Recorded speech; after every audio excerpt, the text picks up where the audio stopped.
Hello, Charlotte. Morning, Nina. How are you this morning?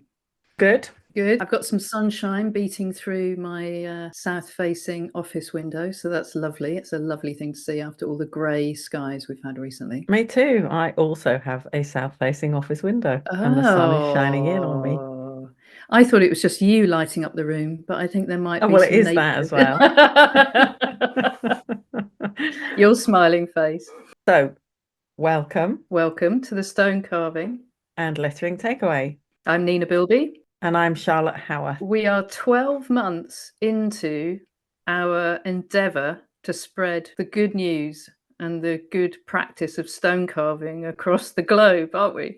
Just about 12 months. We thought we'd do a recap and a review of our 12 months. Is that right? Is that what we're doing today? We're going to do a top 10 tips countdown. We're going to do a countdown, right? In no particular order of our top 10 tips. So when we started out a year ago, Charlotte, did you imagine that we would be here a year later, or did you think we would like flash and burn after a couple of months? What did you think? I never thought we'd flash and burn. I'm far too dedicated and full of perseverance. Yeah, that's true. Every day is new for me, but for you, it's a different matter, isn't it? You're the most optimistic, driven person. Well, it requires perseverance, stone carving, and I think many of us have that as that tenacity to keep going. And I think it's just a normal part of, it's like pushing through a big, shifting the material. You just have to get on and do it. But you never get anywhere. And I think for me, that's just part of my work ethic, is that tenacity to keep going, even when you don't feel like it or it's difficult. I always think of that as a stone thing. I have that to a point, I think, but I quite like the fact that you drive it. You're really the engine. And I'm the happy passenger sometimes. But yeah, I mean, you've really taken it on board. You've learned editing and new software, and people think, oh, if those two can do it, anybody can do it. But actually, there's a lot of hard work behind the scenes, isn't there? There's a lot of commitment, and there's a lot of commitment in terms of time and energy, and certainly at the beginning a lot of learning. But I'm a very good learner. I quite like sitting down, watching those videos that tell you how to do things, and then doing it, watching a bit more, doing that's I love learning like that. And the internet, whereas you watch a lot of YouTube videos how to, don't you? And I subscribe to LinkedIn Learning for all. I love LinkedIn Learning. It used to be called lynda.com, and I always used to say that I was in love with Lynda. You could just learn anything. You can learn so much. I used to always like manuals. When I first got my computer in 2000, I spent £1,500 on an iBook, early iBook. I had no idea how to use it. And then I spent another £900 on software. And so I'd invested £2,500 on something I didn't know how to use. And so I had to learn how to use it, or it was a waste of money. And so I bought myself a brilliant how-to manual that started from turning on and then took you through the whole system. And it had this brilliant phrase, read the manual, and then in brackets it would have RTFM, and I've always read the FM manual. Oh, I see. And so it taught me you just need to knuckle down and learn all this computer stuff. You can learn a lot of it, but it is time consuming, and you have to have that the brain tight that enjoys it. I would totally agree. Where you watch YouTube videos on how to, and I watch YouTube videos on cats. So that describes us differently, I think. I quite like a cat, with a fake voiceover, whereas you're looking at how to learn how to operate audio or whatever you want. I do love that early dog video, the funniest dog video ever. I do still sometimes like to watch that, and it does still make me laugh. Me, it was always cat versus printer for years. If I felt down, I'd just watch Cat versus Printer, where a cat voiceover is just like, take the effing paper, The cat is just smacking the paper as it comes out. So yes, that's a sideline for today's podcast, the inner workings of our learning or non-learning brain, isn't it? So I think we have to have things to make us smile as well, don't we? I think so. If we can't have some joy in our life, what's the point? No, exactly. And it can't all be based around food, which is generally what mine is. Well, like, food can bring a lot of joy. It Anyway, really does. It really does. All we're right, going to back to the point. start What's the point of us today? The top tips. So if you haven't listened to our podcasts, we try and include a top tip at the end of each podcast. And we're going to do a rundown of our best, well, probably all of the top tips. I say they're best. And I like the fact that you've prioritized the top tips over our interviews. So in your mind, our top tips are far more interesting than our extraordinary guests. But let's do the top tips. We've had some amazing guests. We have. But you're prioritizing the top tips. Let's do that. What's your top tip? Try saying that. My top tip. Top tip. What would be the one, if you had to choose out of any of them that we've given in the last 12 months, what would it be? My top tip would be, and we'll come back to this and talk about it in more detail, is actually just to be kind to yourself. Right. Because I think, we can all do work that we find difficult or frustrating and doesn't go as well as we'd like it to do. Or if you're learning, it can seem very difficult. And I just think acknowledge the good things and be kind to ourselves in the things that we can't or haven't achieved in the way we'd like to. And don't get too down about it. That's my top tip. Yeah, and we are going to roll around to that a bit later on, aren't we? Yeah. I think mine might have been the bra emptying. The very first one, how to keep stone dust out of your bra. That was one of my favourites, I think, because every day I deal with that every single day. So that was one of my favourites. So do you now wear a little scarf around your neck? Oh, a buff. A buff. One of those pull-on buff things. Yeah, if people don't know what a buff is. Yeah, it's like a tube of material that you pull over your head like a bit of a snood. Of course, these days, it not only stops dust going down my top, it actually hides my mum's neck, which I've developed over the last 10 years. So it hides a multiple of sins. And keeps you warm. And keeps me very warm. I now feel slightly naked without it. So I've got a I like the bra tip. So coming in at number one, we've got be kind to yourself. Be kind to yourself. We don't have to put the bra tip number 2, but in no particular order. No particular order. So you've got them written down. I've got them randomly spread over a stick-it note, but yours is organized. Yeah, then, like we said, they're not in any order. They're just in the order I remembered them. So we've got not getting bits in your bra makes a big difference, especially at the end of the day when you haven't got anything that you have to shake out. The scoop and shake, as you described it, which makes me smile. Dip and tip. Yeah. Dip and tip. Shake. Dip and tip.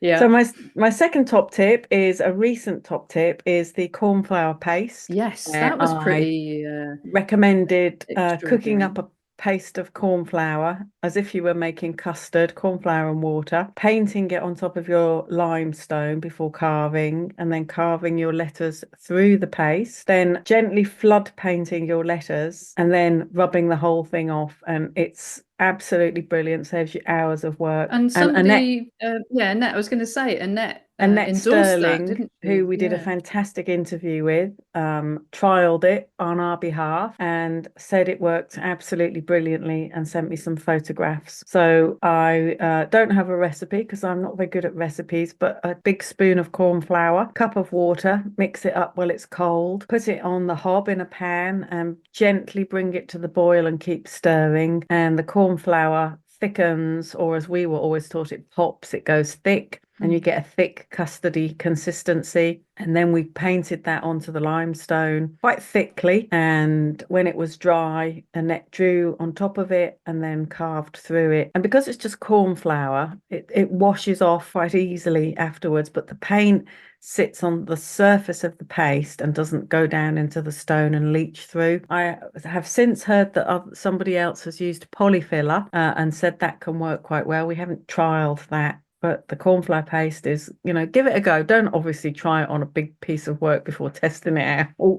Yeah. But give it a go. We'd love to hear some other comments about Can what you people think. just on a technical note, can you use that on any stuff? Well, first of all, I can imagine it improving the surface that you're drawing on a slightly bumpy, porousy stone. I imagine it evens that all out, which is lovely. And the other thing is you can use it on a dark stone. It doesn't affect the surface. So you could use it on slate, could you as well? It's a temporary surface. It will just wash off. And there's no oil involved. So, No, I would worry with polyfiller that there might be an oil. Well, I mean, I know there's waterproof polyfillers, aren't there? But I think it's the powdered polyfiller, isn't it, as well? Yeah, I think it's the powdered kind of polyfiller. right. But the nice thing about cornflour is most people have it in their kitchens. Yeah. It's dead cheap. It's not got chemicals in it. Yeah. And, if it works, it's nice. Annette said it was very nice to draw on. Yeah. So, I mean, I guess it's just the faff of boiling it. But actually, if you're making your porridge, you could do that at the same time, couldn't you? Yeah. The important thing is you have to use it hot. No, you can use it cold, but it'll set like custard. Right. It'll set. So you want to use it, you could always heat it up again in the microwave. And obviously it's not going to have a very long shelf life, so you won't want to make too much. You just use what you need. The important thing when you use corn flour is to mix it really well while it's cold.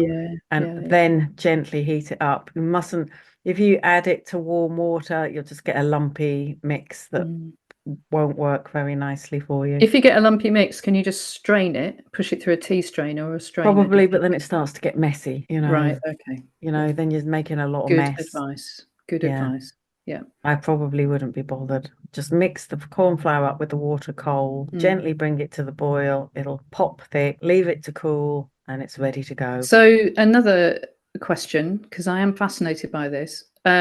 I don't live near my workshop. I've made my corn flour paste. I put it in a Tupperware. I take it to my workshop. It's now cold and thick. If I was to put that Tupperware in a bowl of boiling water I've made with a kettle and warmed it up that way, would that work? Probably would. I think we'd have to experiment. I don't have the answer straight off. We'd love our listeners to have a go. Yeah, have a go with that. Yeah. Let us know. Because by the time I get to work, it would be cold, and I'm sure there's a lot of people out there it would be the same issue, wouldn't it? In fact, we've got an add-on top tip here for something else I've trialed in my workshop. I love messing about. I love cooking and I love carving, and when the two combine, I'm really happy. So I've been carving a stone similar to an Abraxas, and there's no contrast between the cut and the polished surface. And so that makes it quite hard to see, especially when you're carving very fine lettering. And so what I did to see if it worked was I have some graphite powder and I mixed it with egg white, and then I of course you did. Why wouldn't you? Onto the surface of my stone and let it dry and cut through it. And so I had a beautiful clear contrast between the darker graphite and the clear white of the cut. You could probably use corn flour as well. You could probably put some graphite in the corn flour if you wanted a contrasting cut, because the graphite's not a pigment, it is unlikely to stain. And so then when it was finished, I washed it off with some soapy water and then gave the stone a final clean with some 600 wet and dry. And again, it worked beautifully. And it transformed how I could carve, because I could see I had a really lovely clear definition between the cut and the uncut, which I was struggling to see, especially when they're quite small letters, I was struggling to see. So that also worked really nicely. I got the idea of the egg white. Egg tempera painting, did you? No. There's a brilliant book called Sign Work by somebody called Bill Stewart, and it's got all sorts of tips and tricks for sign writing. And one of them is if you're gilding on a painted sign written panel and it's oil-based paint and you put your gold size on, the oil-based paint is likely to attract bits of gold as you rub it off, and you'll get gold everywhere you don't want, because it's naturally going to stick to it, even if it's dry. And so what you do is you paint on a solution of egg white and water, and then let that dry over the whole sign, and then you paint your gold size on top. Then you do your gilding, and then you wash the egg white off, and it takes off the little flecks of gold where you don't want it to be. So it was always in my head for many years that this is a technique that sign writers can use. You have to be careful on the oil paint not to leave egg white solution on it because it can crack the surface of the oil paint over a period of time, and obviously if you're carving stone, that's unlikely to happen. So I think there's a lot of messing about. I'm sure there's lots of other things. I know, again, people do use clay, but it's not a technique I'm familiar with. I don't have clay. I'd be nervous about staining some of the paler stones with clay. And you really can, because I've come unstuck doing that sometimes. Yeah, so having pale stones next to a terracotta recycling bin, and being a bit casual about, opening the bin and throwing stuff in, and droplets of slip going onto a white stone can be an absolute nightmare. It's a bit like throwing tea or coffee on it. It goes straight into the matrix of the stone. So yeah, you have to be very careful. Well, the beauty of egg white and cornflour is it sits. I mean, it does go into the stone, but it's a soluble solution. It's not pigment based, and it will wash off. So we'll do some more tests, and we'll let people know how we get on. Sounds fab. So that's moving down the list. Holding down your work. Yep. On the workbench. You had a great idea of using an old inner tube from a tyre. I recycled an inner tube from my neighbour's defunct wheelbarrow wheels, and so I had some lovely small inner tubes zip tied up at the ends. If you don't want to do any kind of rubber gluing, you can rubber glue them or just zip tie them up, filled with sand, and they are invaluable in the workshop. And I was the other day I just used them to keep down. I had a kind of tabletop easel with a model on it so I could see it at a different angle, and it was a bit front heavy, and I just chucked the two inner tubes on the back, and it was really stable while I was moving it around. So yeah, I think a sandbox and the inner tubes are brilliant ways of keeping things down if you can, especially sculpture. I'm not talking about flat relief work. I'm talking about three-dimensional things that need to be moved around.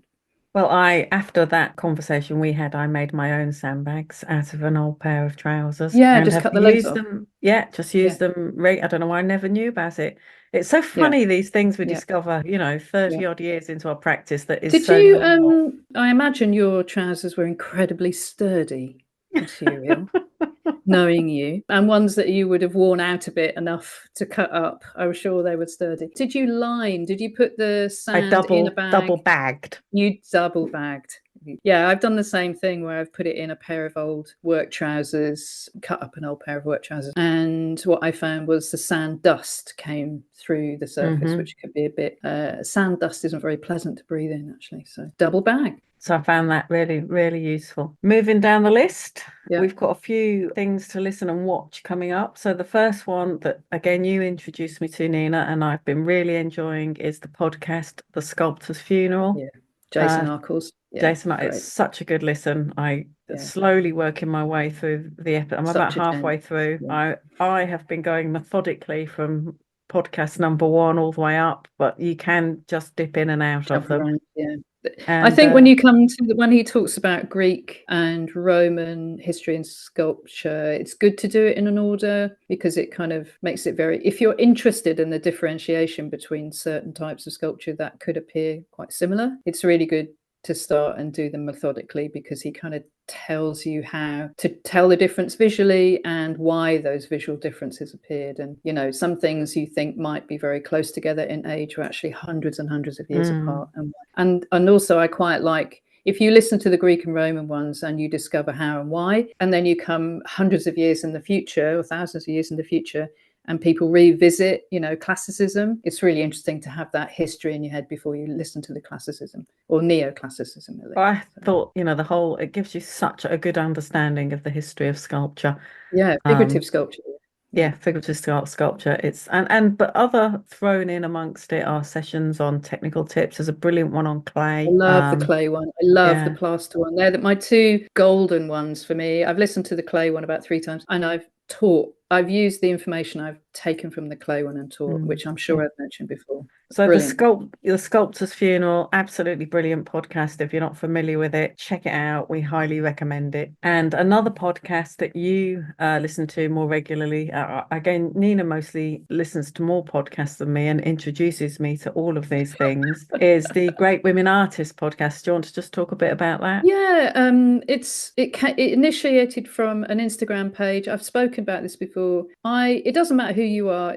You don't have to be. People think that I promote it for women to listen about women. It's not that at all. I had a conversation yesterday with somebody, and I was like, and I could throw it out. I don't want you to answer me, Charlotte, because you will know the answer to this, but I'll throw this out to our listening colleagues. And it's like, name me a female stone carver other than Barbara Hepworth. And now I can name people of that level, you know, people who would be not just in the carving community, but in the art world itself. Name me. And I think what I love about it is the women's podcast is that there are women there I didn't know about. She introduced people who are alive and practicing today. She talks to historians who review historic female artists' work, and she puts them in social context, and she tells you why some people are well known and household names, and she also tells you about people who totally disappeared but were instrumental in moving the art world along. And I think it's our responsibility to write history. I don't think it should be left to academics to write history. I think we as practitioners have to champion and push forward and remember and acknowledge and respect people, women especially, working in this industry. And I think the podcast is great for doing that. So that was a long-winded way of me saying, just listen to it. You're going to learn loads. And That's some of the great women are artists. Yeah, we're going to put all the links in the show notes for all of these things. So, and I'm going to ask the question, ask yourself, name a famous female carver, wood or stone, other than Barbara Hepworth, and see if you can name me 3. And then say to yourself, name me 3 men carvers, wood or stone. And that, you know, then you'll feel the difference in your bones. You'll feel the difference. So moving away from podcasts, our tip now is videos you can get online, and we're starting with Letter Exchange. So if you're not familiar with Letter Exchange, it's a brilliant organization for anybody who's interested in letter forms, whether it's type, calligraphy, letter carving. And for many, many years, they've been holding lectures at the Art Workers Guild in London. And over the last number of years, they've begun to record them. So if you can't get there, you could watch them online. And they've slowly been putting their archive available to buy for a few pounds. You can go onto the website at Letter Exchange. You can download a video by some absolutely brilliant letter carvers, lettering artists, calligraphers, type designers. It's all there. It's a phenomenal resource if you're interested specifically in letters. And I often do it at lunchtime. I call it my lunchtime learning. And I sometimes bring Maya up to the computer, my apprentice, and we do a 40-minute lecture looking at somebody's work. And it's a really nice way of accessing this information, hearing about people's work without traveling all the way to London. You can do it from anywhere in the world with a computer. So Letter Exchange, video archive of lectures, is absolutely brilliant and well worth a little peruse. Go and join Letter Exchange. They do an absolutely brilliant magazine called Forum. It's one of my favourite reads, and mostly edited by John Nielsen, who's a letter carver based in Wales, but he does the most amazing job with Forum magazine. I think it comes out, I can't remember, is it 3 times a year, 4 times a year? And it's got the most interesting articles about different aspects of lettering. It has historical, it has contemporary articles of lettering. It's just a fantastic organization. So that's Letter Exchange. Again, we'll put all these links in the show notes. Just click on the notes for the show and you'll see everything will be in there. Going to talk now about the next tip is the Lettering Arts Trust. So the Lettering Arts Trust is a charity, and they are who's funding the apprentice that I have learning in my workshop at the moment, Maya Gaffney Hyde. And they have recently done a brilliant day symposium for young and emerging carvers, letter carvers, and people interested in lettering. And those videos are also available for sale on their website. They have got Richard Kindersley talking about his work. They've got somebody talking about, the business side, the finance, looking after your work, as a business, how to think about your work as a business in a, commercial sense, because everybody has to be able to make a living. They've got Pip Hall doing a brilliant talk showing slides about the most amazing project she did with a poet. So that's a talk about collaborations. They've got a whole list of things you can go on and have a look. And again, the Lettering Arts Trust, a great organisation. If you don't know them, if you're looking to learn, they have a list of all the different workshops you can go on. They have training grants that they're few and far between, but they do come up. And I think there might be more coming through in the pipeline. So go on their website, read through it, have a good look. Got a fantastic resource like Letter Exchange, but it's got a different, slightly more focus on letter carving, not so much type and calligraphy.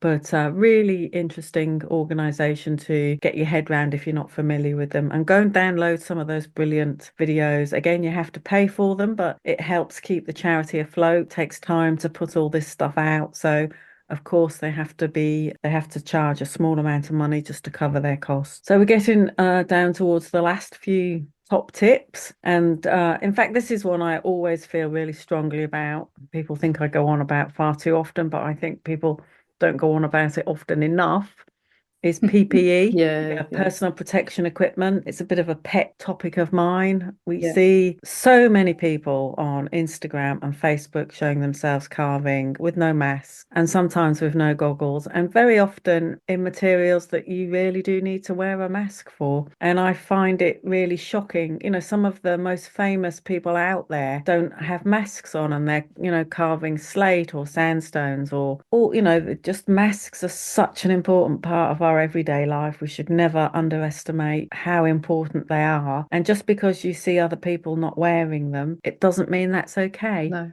There are some stones it's not as important to wear them with, but if you don't know the difference between your stones and you don't understand the risks, you need to wear a mask. And we have a mask, a P3 with a P3 filter. That's what's important when you're stone carving, and make sure it fits really well. And goggles, I never work without goggles. I have even seen people carving without goggles online, and it truly astonishes me. Yeah, I think the thing that always scares me when I see stuff online, those people using electrical equipment without them, grinders, what have you. And literally these beautifully made, produced films of like your typical stereotypical carver, a fella with a beard, standing there in a kind of like authentic smock, grinding away, all the dust flying away from him. Maybe he'll have some ear protection on, no mask, no goggles. And of course, that's the romantic image, isn't it? And people are going to pick up on that and copy that and think this is the way it is. So get a grip, get some PPE. Yeah, PPE. It's your best friend. Save your life. Yeah, it will save your life. Yeah. So now we've got a little money saving tip coming up. Oh, your fate. Well, I'm surprised that didn't come closer to the top. Go on. What is it?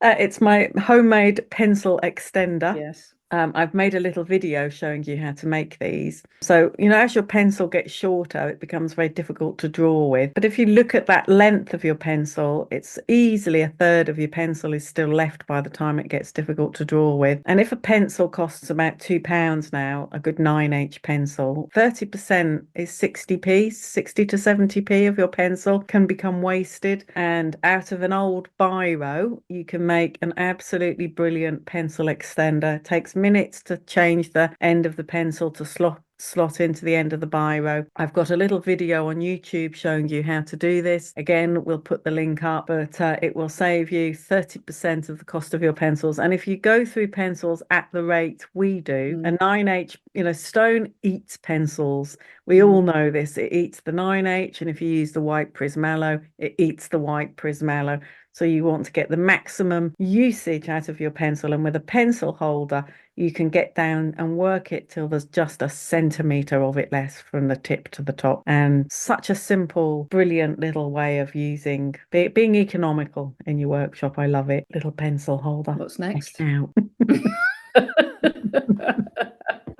And then our last top tip is really what we started with. My favourite top tip is being nice to yourself. Yeah, this deserves a little bit of a recap, isn't it? So, and it's come to the front of our attention because of what's happening with you and your responsibilities outside the workshop. I had a bit of it this year, but actually you've had a right old time of it this year, haven't you? So, and continues. Well, so that's I help how we want to kind of frame it, isn't it? Yeah, I help a little, I say a little, with the care of my mother who has dementia, and it can be extremely time consuming out of my working day. I've had a week last week where I got very little work done. And I think one of the things we've talked about, me and Nina, before we started recording, was that women in particular, and of course it's not exclusively women, but the burden of caring, whether it's for your parents or children mostly falls on women, and it has a big impact on our output, on our careers, on our ability to focus on our work. And it can feel quite difficult to manage that at times. And these are the reasons why we haven't every month been able to put out a podcast on time, or occasionally even at all. It's just because there's a lot going on in the background of our lives. And so we just have decided that when that happens, we are nice to ourselves. We don't try and kill ourselves. We don't make it a big deal. We just go, okay, we're doing as much as we can this month. We'll try again next month. And I think a it's good to, recognition. it is a recognition, but also I am not particularly technically minded. It gives me hot sweats or cold sweats. And you've taken on the burden of the production side of the podcast. And, that takes a day. It takes a day to do the editing, doesn't it? Or more. It's quite a long time. It's a long time, isn't it? So there's so many swear words to cut out, Nina. Oh, there's quite a lot of effing and jeffing, isn't there? Take all of those out. But yeah, I never understand why you take them out, because it's a podcast and we can say whatever the fuck we like. So I don't understand that shit. Anyway, because when I publish it, I tick a box that says clean content. Oh God, it's clean for children. Yeah. If there's if anybody out there has a child listening to that, I'd like who's just like, you're being really sad, turn this shit off. I'd like to know about it. But you're right, it's not exclusively women. And I've known guys who have got primary childcare responsibilities, and in the stone carving world, most of those guys are self-employed because, let's face it, the commercial carving and stonemasonry world would not tolerate, part-time or like flexible working hours. That's not something I've ever come across. And you can correct me here, but it's very unusual to have those sort of flexible working. Most people who work in the commercial world have to have, if they've got childcare responsibilities, will have a supportive family behind them helping them do that. I know guys who've taken a career break to bring up their kids and then found it really difficult to get kind of back into the stone carving world because of the gap, and things move very fast and people become more familiar to other people when they're commissioning. But women are doing that all the time. You get to the end of your pregnancy, you have to have time out. I know people who've worked up to the day before they've given birth.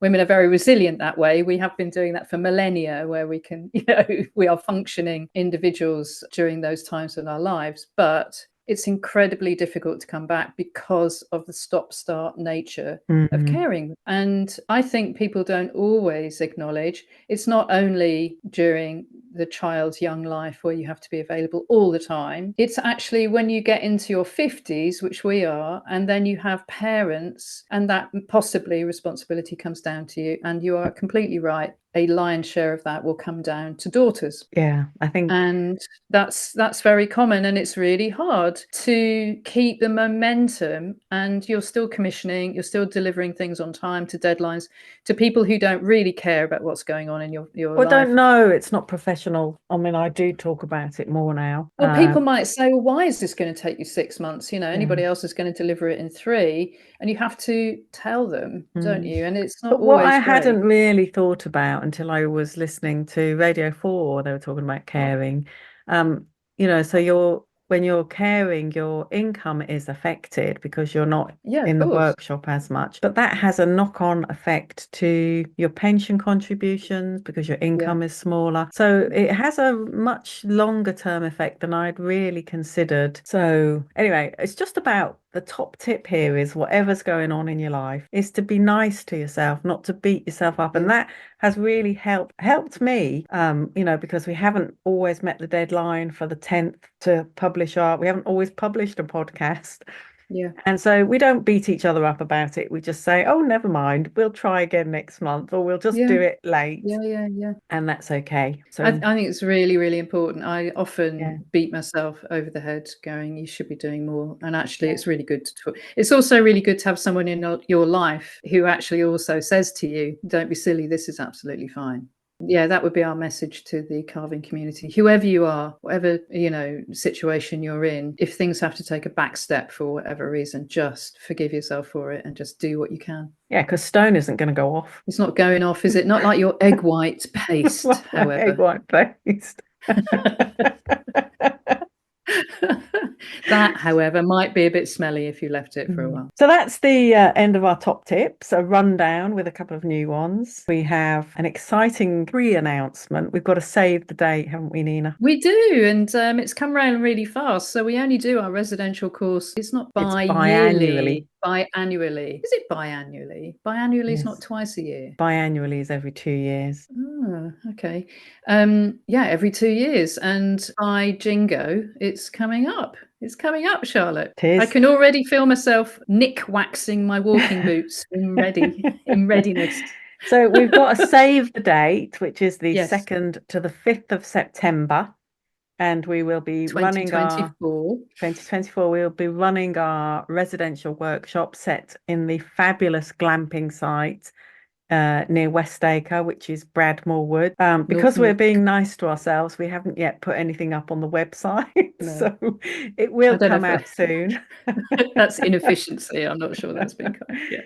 We do have people on the waiting list who are interested to come already. So we'll let you know when it's live and we're ready for bookings with all the details. But if you're interested, save the date, the 2nd to the 5th of September.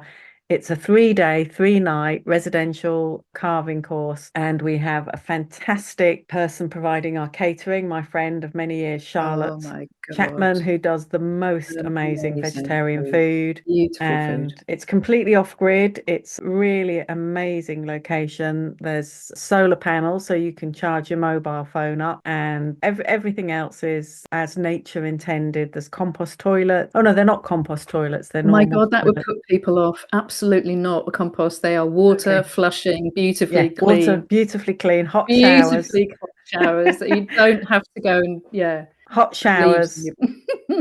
Hot showers, beautiful clean toilet, and we have a lovely informal chats or lectures in the evening. So it's a full-on 3 days to mix with other people who are interested in carving, have a laugh, learn something new, and eat some fantastic food as well. And I was thinking I probably will do an introduction to the pointing machine at the event. If there's enough interest, I'll bring a machine so people can handle them and have a look. So it's not just for beginners. That's basically what I'm saying.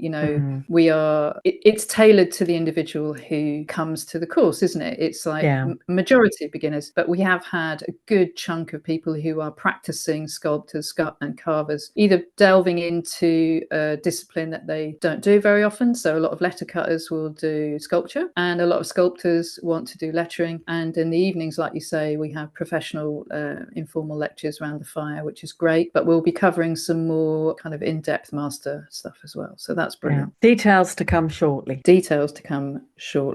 All you need to do, bring a warm jumper for the evening and sunscreen, because it's going to be hot, guaranteed.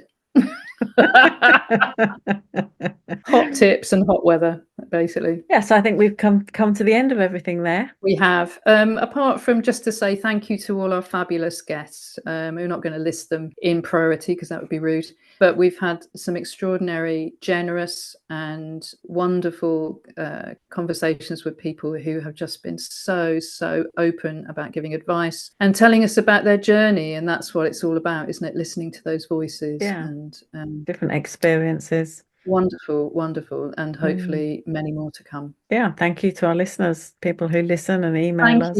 Sort of amazed, really.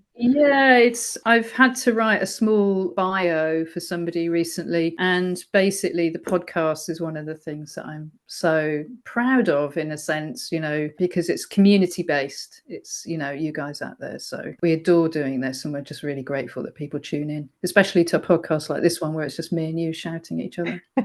Not shouting, like talking rubbish. We'll get some great guests back next time, and keep your ears out. We've got a good lineup forming. We do. I'm going to go and put some layers on and get to the workshop and chip. What are you doing, Charlotte? I'm also carving. You're carving today? Brilliant. I'm doing lettering, Oh, God, that sounds like a nightmare. Anyway. I love it. Got my egg wash with the graphite paste on the Abraxas. Whereas I've got a sandwich and a pint of milk. I'm off. Be happy chipping. Happy chipping. Happy chipping.